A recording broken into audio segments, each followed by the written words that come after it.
Sveiki, aš esu Alanas Sibas iš Vilniaus Gabijos progimnazijos ir norėčiau Jums pristatyti, ar kenksmingas dantų pastos su abrazyvinėmis dalelėmis kasdienis vartojimas.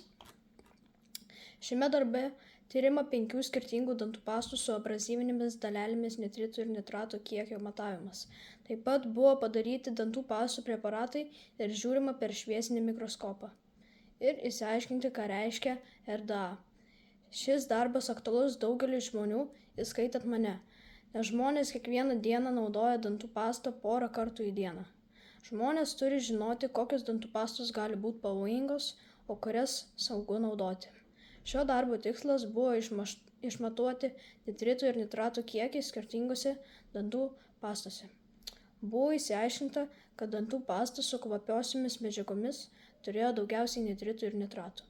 Manau, tai atsitiko dėl papildomai pridėtų medžiagų kvapui. Šiame darbe naudoti metodai stebėjimas. Ačiū už dėmesį.